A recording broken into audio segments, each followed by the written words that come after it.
Oh. Trade season had been light, so I was forced to take goods to Port Last and some of the other surrounding towns and villages. Well, none of our regular shipments had arrived that month, so we had to cart some of our crops to market ourselves and buy the supplies we needed. Why, Luskin, of course. I fail to see how any of this is relevant. I don't really know. The shipments dropped off a few weeks before the attack.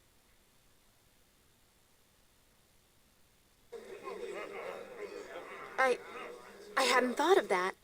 I remember thinking it was odd at the time, but now I never tied it to the attack at all.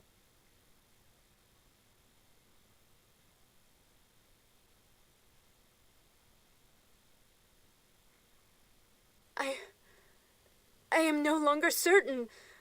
The more I think back to what I saw, it just seems so purposeful, yet so senseless at the same time. I mean, in some respects, it seemed like a slaughter, but exaggerated somehow, as if someone wanted to make it seem that way. This is all speculation. The important thing is the witness's original testimony. No. Now I am not certain, and the more I think about it, the more uncertain I become. I think it was you, but now I am confused. Yes, let us move on. Enough has been said. I think there is someone who knows the true nature of the accused, beyond just the crime itself. Someone very close to the accused indeed. I call forth Chandra Jarrow. What? Let her speak for herself, please. You cannot threaten her here. Come now, Chandra. Don't be afraid. We are in a court of law. You may speak freely here. About what? About these false accusations? No. I am interested only in your interactions with the accused. You travel with him, do you not? I do. Let me ask you a question. Have you ever observed the accused causing, or near, any acts that compare to the destruction at Ember? I really don't think that... Answer the question. No. Not even your home? Well, yes. But that was different. There were... And wasn't your home attacked twice, and is now burned to the ground? Well, yes, but that was after... Next time when I ask you a question, I want you to answer it, Chandra, without objecting or giving me exceptions. You are safe here, and you need not fear the accused anymore. Because you see, what I am most concerned about, Chandra, is what you think. What you really think of the accused. We know something of his activities in Neverwinter already, as well as the lands around. So think carefully before you answer. Hope you've been treating her well. She's about to come clean. Is he someone who might do such a thing? No, he is a good man who cares about others. To hear him slandered like this makes me angry at the injustice of it. Angry enough to attack? To kill those who stand against the accused? I see. By the gods, if you are accusing me of what happened at Ember... I make no such accusations. But trouble does follow the accused, oddly enough. Perhaps you are blinded. One can often be in shock after the destruction of one's home. Thank you for all your help, Chandra. I think this matter will soon be brought to a close. I hope you get what you deserve, Ambassador. My dear, all I want is justice. Almost. You see, there's only one more I wish to speak to, and that is you. Why, I call the accused as a witness, of course. My question is a simple one. Why did you kill the people of Ember?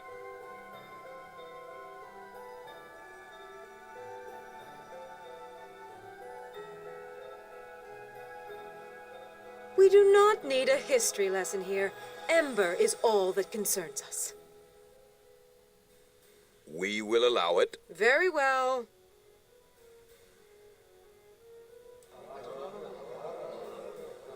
There is no need to dwell on past. Reverend Judge, we are not here for a recounting of old wars.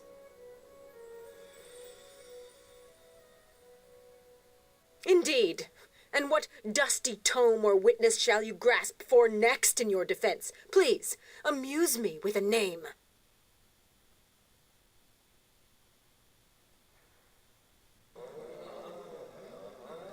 Enough of this diversion. You have distracted us from the matter at hand, but not for long. Let us see if your witnesses prove as capable. No more questions, Reverend Judge. Very well, Ambassador.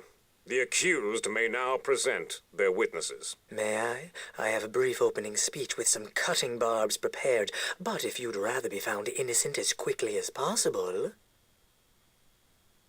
Thank you, Reverend Judge, Lord Nasher, and fine people of Neverwinter. These allegations are a farce, my lord.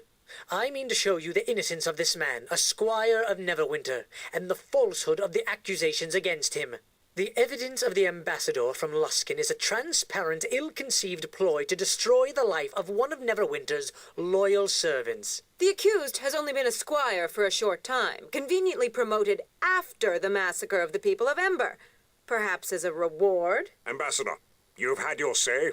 Now it is time for the accused to speak. And as for you, Sand, I would refrain from such accusations without first presenting proof. My lord, the difference is, in my statements can be found the truth. I was going to call Callum of the Neverwinter 9, the commander you met in Old Owl Well after the victory there. His voice carries a great deal of weight. For our first witness, I summon Callum of Neverwinter 9, fresh from his victory over the vicious orc tribes in Old Owl Well. Lord Callum, none can doubt your service and loyalty to Neverwinter, your successful defense of our sovereign lands. You have met the accused before, have you not? He was a great help to me in defeating the orc bands at Old Owl Well in earlier months. Were it not for his assistance, the well would now be held by the orcs. The soldiers of Neverwinter and the realm itself owe a deep debt of gratitude to him, and it is a travesty that these foul charges have been levied against him. Thank you, Lord Callum. We are ever grateful to hear the words of one of the 9. Lord Callum, I have heard you express that the charges in this court are a travesty, and that they are unwarranted. That is true. I feel the charges are unfounded. Is it because they are given by Luskin? Luskin has much to gain by casting down heroes of Neverwinter. Do I trust that Luskin brings such charges in good faith? I do not. Nor do I trust your motives, Ambassador. There is a reason that low justice and high justice were divided by the Luskin-Neverwinter Treaty, and I do not believe that any Luskin court or advocate has justice on their mind. But you do know that the voice of the accused's counsel is from Luskin, do you not? From the ranks of the Hostour of the Arcane, before he fled? That banshee! No, I did not. Prove it? Let Sand speak for himself. Look at his face, people of the court, and tell me if you think it true. It is a lie, and I am both prepared and eager to argue it in court at another time, Ambassador. The origin of such charges or slander on the counsel of the accused has no bearing on the crime itself. I misspoke, but your behavior here, Ambassador, only grants support to my words. If there's nothing else, I think we've all wasted enough time here. I thank Lord Callum for his time, Reverend Judge. My questions have been answered to my satisfaction. I see Naya, the herbalist we helped in port last. I was thinking about bringing her to the stand. She could be good for our defense.